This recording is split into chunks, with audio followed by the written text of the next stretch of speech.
안녕하세요. 지게책입니다. 제가 오늘 소개시켜드릴 책은 바로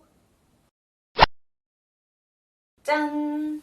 네, 아몬드입니다. 이 책의 주인공은 알렉시티미아 판정을 받은 남자아이의 시선으로 전개가 됩니다. 알렉시티미아란 선천적으로 뇌의 편도체 크기가 작은 경우 감정 중에서도 특히 공포를 잘 느끼지 못한다고 해요. 다만 공포, 불안감 등과 관련된 편도체의 일부는 후천적으로 훈련으로 성장할 수 있다고 보고되고 있다고 합니다. 편도체는 뇌 뒤쪽에 아몬드와 비슷한 모양을 하고 있기 때문에 이 소설의 제목이 아몬드인 것 같습니다.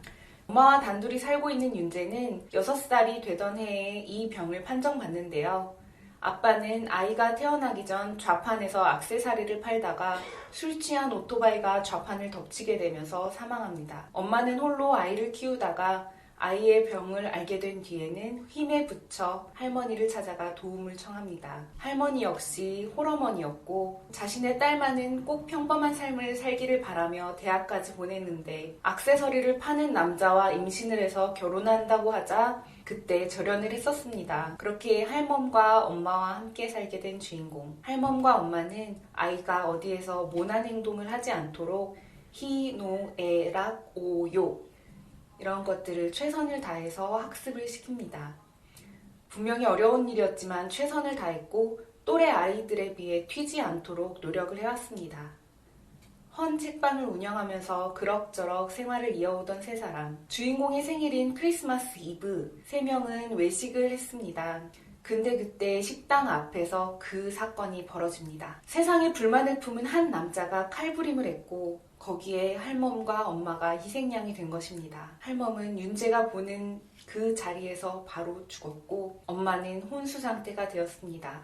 모든 상황을 식당 안에서 지켜보고 있던 윤재는 불행인지 다행인지 공포를 느끼지 않았습니다. 윤재는 엄마를 병원에 입원시키고 돌봅니다. 그리고 엄마가 운영하던 책방 2층에는 유명한 빵집이 있었는데요.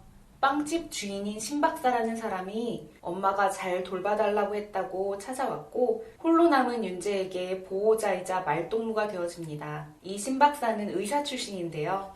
윤재에게 가까이 있어주어서 참 다행이라고 생각했습니다. 고등학생이 되자 반 친구들은 윤재가 일반 사람과 다른 이상함을 눈치챕니다. 그러고 나서 괴롭힘이 시작되지요. 그때 윤 교수라는 사람이 윤재에게 찾아와 한 가지 부탁을 합니다. 자신의 와이프에게 같이 가서 아들인 척 해달라는 부탁.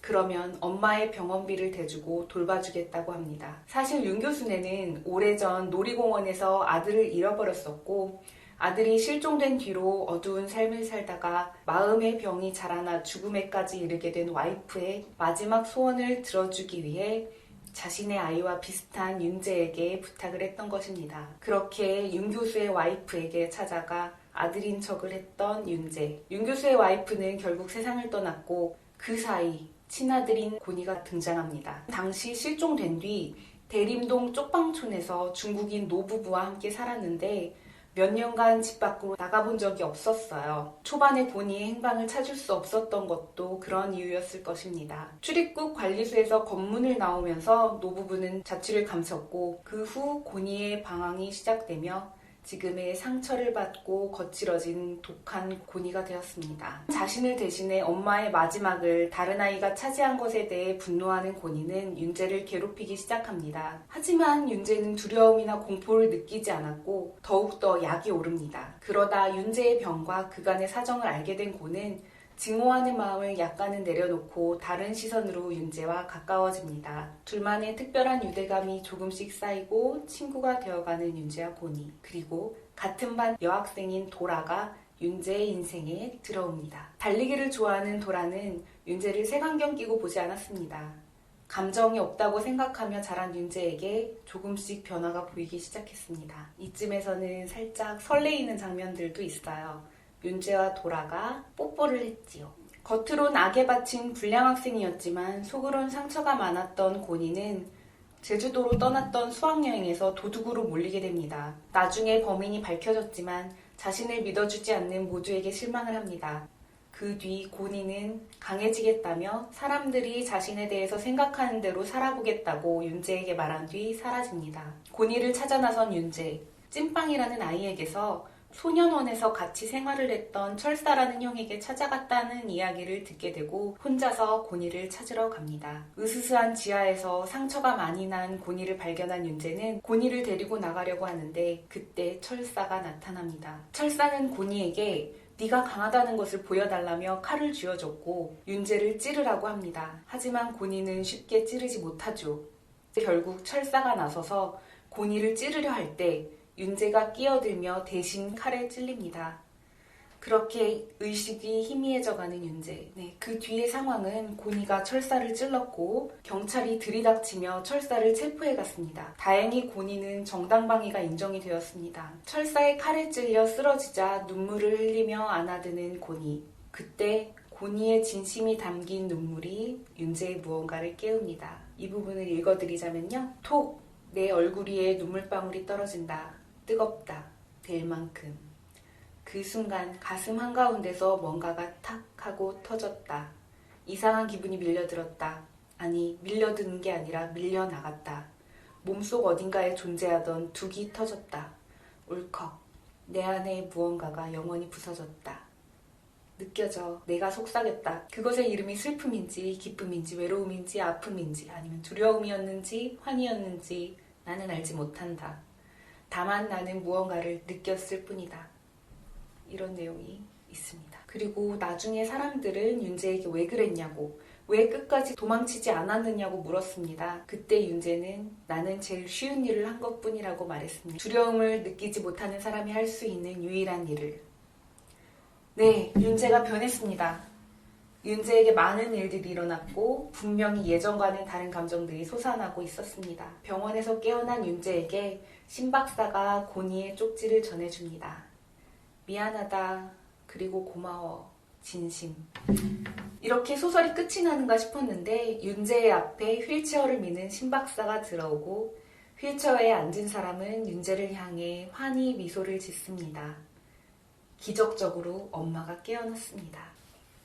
이렇게 소설이 끝났고 앞으로 윤재에게도 고니에게도 밝은 앞날이 펼쳐질 거란 상상에 나도 모르게 미소를 지으면서 눈물까지 났습니다. 이렇게 다 읽고 나서 다시 프롤로그를 보면 역시 느낌이 다르죠. 변화된 윤재를 보게 될 윤재의 엄마가 어떤 기분일지 상상이 되시나요? 젊은 나이에 아빠 없이 혼자 아들을 키운다는 게 얼마나 힘들었을까요? 홀로 남게 될 윤재를 얼마나 걱정했을까요? 엄마는 위대합니다. 마지막 장을 꼭 읽어드리고 싶은데요. 문이 열렸다. 신박사였다. 휠체어를 밀고 있다. 거기 앉은 사람이 나를 향해 환히 미소를 짓는다. 낯익은 미소다. 태어난 순간부터 쭉 보아왔던 미소였으니까. 엄마라고 말하는 순간 엄마의 눈에서 왈칵 눈물이 쏟아졌다. 내 볼을 쓰다듬고 머리카락을 매만지며 엄마는 내내 울었다. 나는 울진 않았다. 아직 그 정도로 감정이 발달하진 않은 건지 아니면 엄마를 보고 울기엔 이미 머리가 너무 커버린 건지 나는 우는 엄마의 눈물을 닦고 엄마를 안아주었다.